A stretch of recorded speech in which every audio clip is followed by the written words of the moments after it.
Trump बोले Iran को एक रात में ख़त्म कर सकते हैं, ये कल भी हो सकता है। एक पायलट को बचाने में 100 जान दांव पर लगाई। अमेरिकी राष्ट्रपति ट्रंप ने ईरान जंग पर सोमवार रात भारतीय समय के मुताबिक प्रेस कॉन्फ्रेंस की। उन्होंने कहा कि ईरान के खिलाफ अमेरिका की जंग अच्छी चल रही है। अमेरिका चाहे तो पूरे ईरान को एक रात में ख़त्म कर सकता है। ज़रूरत पड़ी तो वह रात कल भी हो सकती है। ट्रंप ने ईरान में फंसे अमेरिकी पायलट को बचाने वाले ऑपरेशन का ऐतिहासिक बताया। उन्होंने कहा, मैंने अमेरिकी सेना को आदेश दिया था कि हमारे बहादुर सैनिकों को सुरक्षित घर लाने के लिए जो भी ज़रूरी हो वह किया जाए। उन्होंने कहा, यह बहुत जोखिम भरा फैसला था क्योंकि हमने 1 से 2 पायलट को निकालने के लिए 100 जान को दांव पर लगा दिया था। ट्रंप ने इसे हाल के दशकों में सबसे खतरनाक ऑपरेशन में से एक बताया। ट्रंप की प्रेस कॉन्फ्रेंस की 5 बड़ी बातें। पहला, ईरान को धमकी। अमेरिका चाहे तो पूरे ईरान को एक रात में ख़त्म कर सकता है। ज़रूरत पड़ी तो यह कार्रवाई कल रात भी हो सकती है। अभी युद्ध अमेरिका के मुताबिक चल रहा है। दूसरा, रेस्क्यू ऑपरेशन। ईरान में फंसे सैनिक को बचाने के लिए अमेरिका ने 155 सैन्य विमानों के साथ रेस्क्यू ऑपरेशन चलाया था। इसमें फाइटर जेट, बॉम्बर्स और रेस्क्यू प्लान शामिल थे। तीसरा, ईरान में हज़ारों हमले किए। अब तक अमेरिका ने ईरान के 13,000 से ज़्यादा ठिकानों पर हमला किया और पिछले 37 दिनों में 10,000 से ज़्यादा लड़ाकू विमान उड़ानें भरी हैं। चौथा, खबर लीक करने वाले को धमकी। जिस इंसान ने मीडिया में ईरान में फंसे दूसरे पायलट के बारे में खबर लीक की उसे ढूंढा जाएगा। ज़रूरत पड़ी तो मीडिया कंपनी पर भी कार्रवाई हो सकती है। पांचवा, अमेरिकी विमान गिरने की बात मानी। ट्रंप ने माना कि ईरान ने एक अमेरिकी F-15 विमान गिराया था, लेकिन यह दुश्मन की किस्मत थी, यानी सिर्फ एक लकी हिट थी। ट्रंप बोले, रेस्क्यू मिशन के दौरान दुश्मन को धोखे में रखा। ट्रंप ने यह भी बताया कि दोनों पायलट को बचाने के लिए 2 रेस्क्यू मिशन किए गए। पहले मिशन 21 अमेरिकी सैन्य विमान लगाए गए थे, जबकि दूसरे रेस्क्यू मिशन में कुल 155 अमेरिकी विमान शामिल थे। इसमें 4 बॉम्बर विमान, 64 फाइटर जेट, 48 ईंधन भरने वाले टैंकर विमान और 13 रेस्क्यू विमान शामिल थे।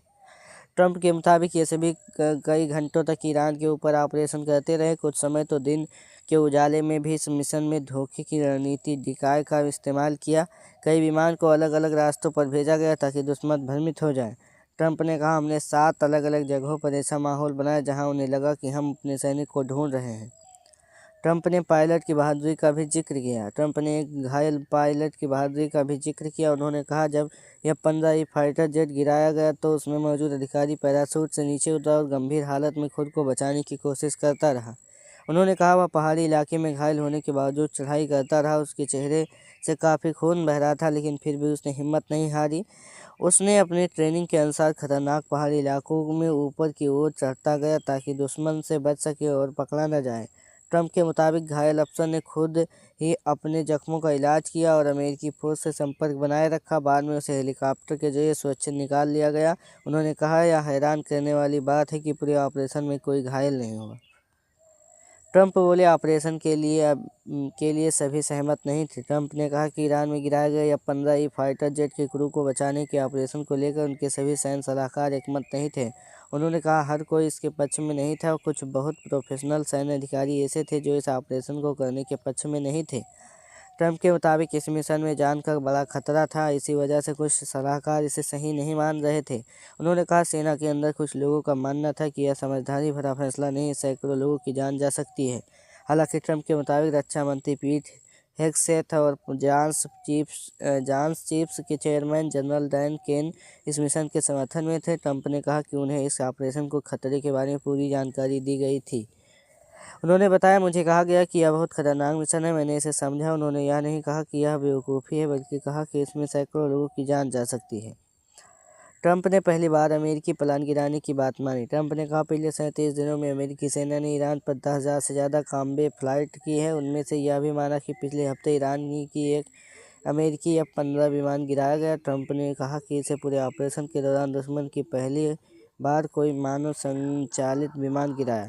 ट्रंप ने आगे कहा, एक हेलीकॉप्टर गोलियों से बुरी तरह क्षतिग्रस्त होकर वापस लौट आया। यह कमाल की बात है कि हमारे हेलीकॉप्टर ने यह सब झेल लिया। हमारी मशीन बहुत ज़बरदस्त है। पायलट की खबर लीक करने वाले पत्रकार की तलाश। ट्रंप ने कहा, अमेरिकी एजेंसी उस शख्स की तलाश कर रही है जिसने यह जानकारी लीक की कि वो पहले पायलट के बचाव के बाद दूसरा पायलट भी ईरान में फंसा हुआ है। उनके मुताबिक इस खबर में पहले ईरान को दूसरे पायलट की स्थिति की जानकारी नहीं थी, लेकिन लीक होने के बाद रेस्क्यू ऑपरेशन मुश्किल हो गया। ट्रंप ने यह भी कहा कि जिस पत्रकार ने इस खबर को प्रकाशित किया वह अपने 100 सूचना देने वाले का नाम नहीं बताएगा तो उसे जेल भेजा जा सकता है। उन्होंने कहा, हम उस लीक करने वाले को ढूंढने की पूरी कोशिश कर रहे हैं। हमें लगता है कि हम उसे ढूंढ लेंगे, क्योंकि हम उस मीडिया कंपनी के पास जाएंगे और कहेंगे हम राष्ट्रीय सुरक्षा का मामला है, जानकारी दो या जेल जाने के लिए तैयार रहो। ट्रंप बोले, आज़ादी के लिए ईरान के लोग थोड़ा दर्द सहेंगे।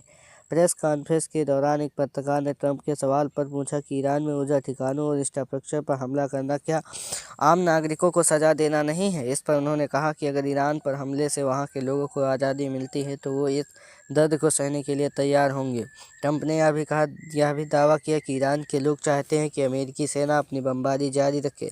उन्होंने कहा, हम कई मैसेज मिलते हैं जिन इलाकों में बम गिर रहे हैं वहीं रहने वाले लोग भी कह रहे हैं बमबारी जारी रखो। जब हम वहां से हटते हैं तो कहते हैं वापस आओ, वापस आओ। जंग खत्म होने या बढ़ने पर कहा, यह ईरान तय करेगा। ट्रंप ने यह साफ नहीं किया कि ईरान के साथ चल रहा युद्ध खत्म होने की ओर है या आगे बढ़ सकता है। जब उनसे पूछा गया कि क्या वो युद्ध को खत्म कर रहे हैं या बढ़ा रहे हैं तो ट्रंप ने कहा, यह मैं नहीं बता सकता, यह इस पर निर्भर करता है कि क्या करते हैं। यह बहुत अहम समय है। ट्रंप ने ईरान को दिए गए अल्टीमेटम का भी जिक्र किया, जिसमें होर्मुज स्ट्रेट खोलने के लिए समय सीमा तय की गई थी। उन्होंने कहा, उनके पास रात 8 बजे अमेरिकी समय के मुताबिक तक समय है। मैंने थोड़ा ज़्यादा समय दिया है। उन्होंने बताया कि पहले यह समय सीमा सोमवार के लिए तय की थी, लेकिन ईस्टर ईसाइयों का त्यौहार के अगले दिन इसे लागू करना ठीक नहीं लगा। ट्रंप ने कहा, सोमवार की डेडलाइन ठीक नहीं थी क्योंकि वह ईस्टर के अगले दिन थी। मैं इंसान बनना चाहता हूँ।